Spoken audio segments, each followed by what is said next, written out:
We are back with another stock in the series of the undervalued stocks from A through Z. In today's video, we are here with letter H. In today's video, we're looking at the stock that I think is undervalued. And believe it or not, this is the first one where I think it really goes against some of the data that we have looked at here. But again, I have a little bit more bias to this stock here, so maybe you might know what the stock is.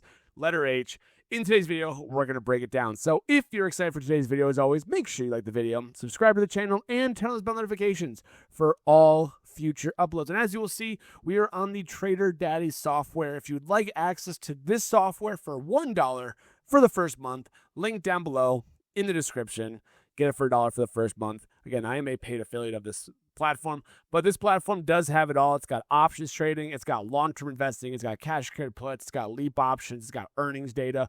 It's got it all here for you. $1 first month, link down below in the description. Without further ado, let's get into stock letter H. We are up to letter H, which is crazy in the series already.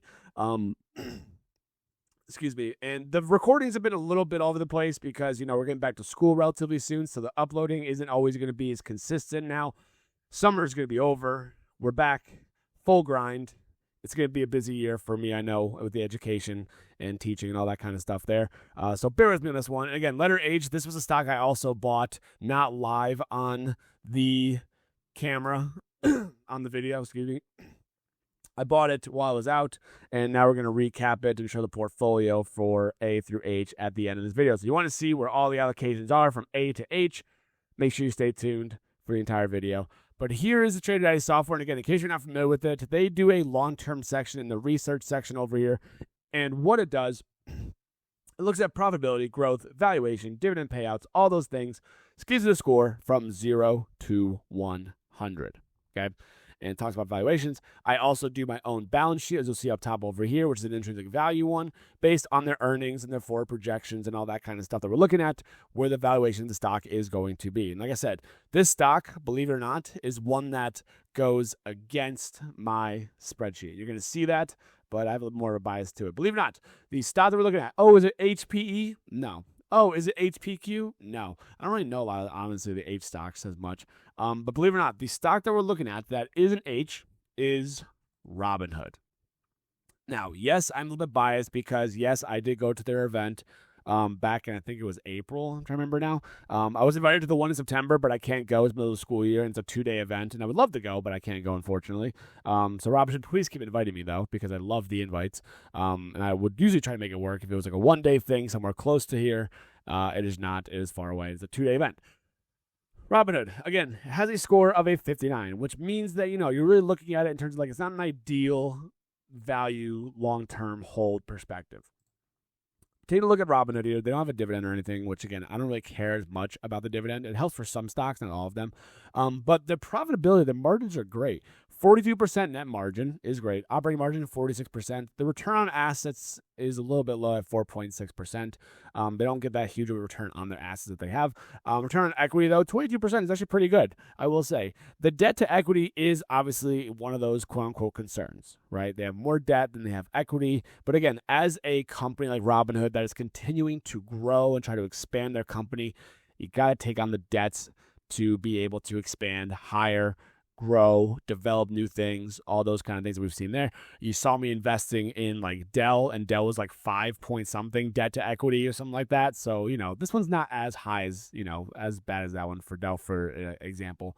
But gross margins, 95%, I think is really, really strong. That's insanely strong. I think NVIDIA as a comparison is 70-ish.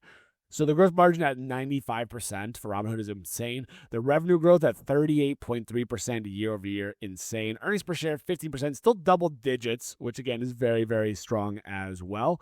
They're looking to lower their PE ratio, which is great, which means they're going to be growing their earnings, which is very, very nice. They do have a very high beta. They move pretty strong compared to the market, especially when they have a bad sell-off crypto day. Robinhood usually gets a big hit with crypto usually. So something to keep in mind about with Robinhood compared to other stocks. If Bitcoin and Ethereum is down 3 to 4%, you'll see Robinhood usually kind of follow that as well. with their Bitcoin holdings, their cryptos, all that kind of stuff. They have their own blockchain, as we might have seen already, which is very, very cool as well. Market cap is $89 billion. Enterprise value, $106 billion. I just like Robinhood in terms of what they continue to bring to the table. I made a video last week about how they have a new dividend tracker on the platform. No more websites to track it. They built a dividend tracker on there. They pay out dividends early, which is great. They have your prediction markets, which is done very, very well. They have their own blockchain. And their blockchain, if you stake their token on their blockchain, you get 7% APY, which is insanely nice. They continue to develop and to grow. They have their own venture funds now that are coming out for private equity, trying to give you private equity accessibility. They're doing a lot. And their numbers are great, and they back it up. And Robinhood, again, and when I went to this event, you could just tell, there is so much potential there. I believe someone also said, and I could be wrong here, someone said that, they're not even thinking about selling. It was a big shareholder, I think, that was part of the company, was like, I'm not even close to selling until it hits $300 for, a share price per share. It's at, 95 right now.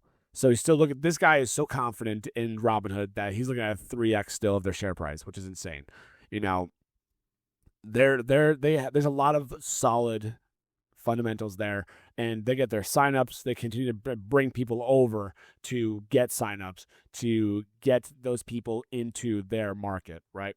Their merch is awesome as well. Webull and Schwab don't have merch. Maybe Webull does, but Schwab doesn't have merch. Fidelity doesn't have merch. Robinhood's got merch. I've got some of it. It's very, very cool stuff, let me tell you. Again, things that suck. The earnings are going to be growing, which is great. They have a little bit of high debt to equity. Their cash flow is obviously very, very expensive because, again, what they're doing, they take that money, they're putting it right back into the company with research and development, everything like that in between. So obviously the cash flow is not going to be there right now as much, which is why you see a negative cash flow per share here as well. No dividend.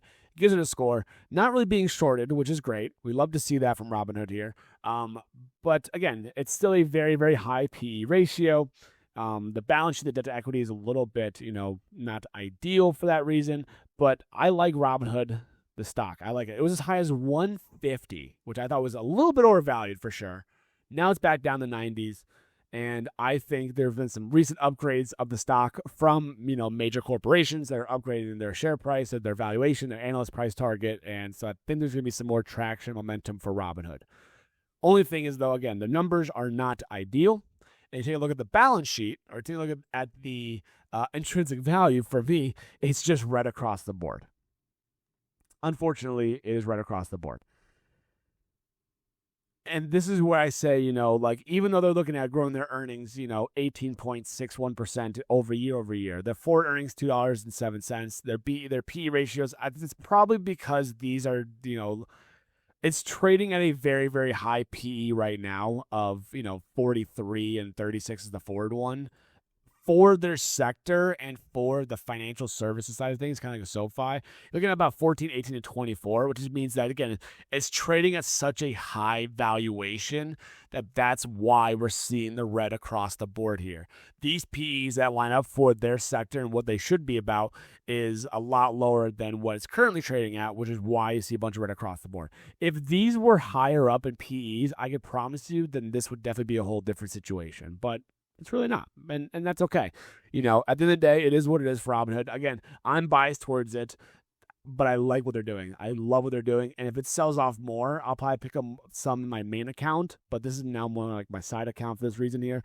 Taking a look at Robinhood, as you'll see, we do have a third of a share here. I went in with a very, very small allocation of I think it was $30.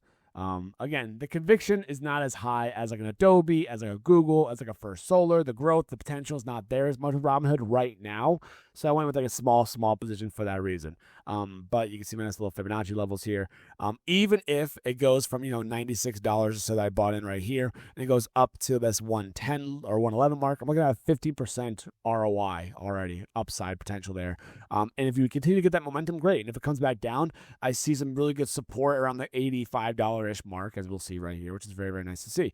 Taking a look at the overall positions now with A through H now in the books. as you will see, we've got Adobe, BlackRock, Salesforce, Dell, Etsy, First Solar, Google, and now Robinhood. It was $30 for Robinhood. In case you weren't familiar, it was $85 for Google. It was $95 for First Solar. Or actually, no, it was $100 for First Solar, actually. First Solar had a big sell-off. I had to look into why that kind of happened because I already took away all of our profits, basically. Thank you. Of course, the stock I go biggest in, is the one that gets hit the most, right? But, we still have Adobe up over 3%, BlackRock up over 3%, Dell up over 8% already. So we're still up, which is great. We're up $2.60 because I'm recording this back-to-back with Google's video here. But now we have gone all the way up to letter H. And again, the hope and the goal and the aim here is that as we continue to diversify and to buy more into these companies, that the bigger moves don't really happen as much. And, hopefully all the stocks will rise over time here. Right. What does kind of suck that I'm not buying all these up front because I'm trying to buy them on live with you guys is that some stocks that I've wanted to buy into have had some big moves to the upside after earnings. So we'll kind of have to reevaluate a little bit of the allocation of the cash maybe because now they're trading at higher valuations than what I thought it was. Might have to readjust a little bit later on. But that's for another video. We'll wait and see. But we are now up to letter H in the series here. Thank you guys so much for watching today's video. If you did make this far in the video, as always, make sure you like the video, subscribe to the channel, turn on those bell notifications as per usual. If you're looking to get into TraderDaddy software, use the link down below for $1 for the first month while it is still there. It's a limited time offer as per usual. And I hope you make money in the market in some way, shape, or form. And as always, I will see you guys in the next Fridge Financials video.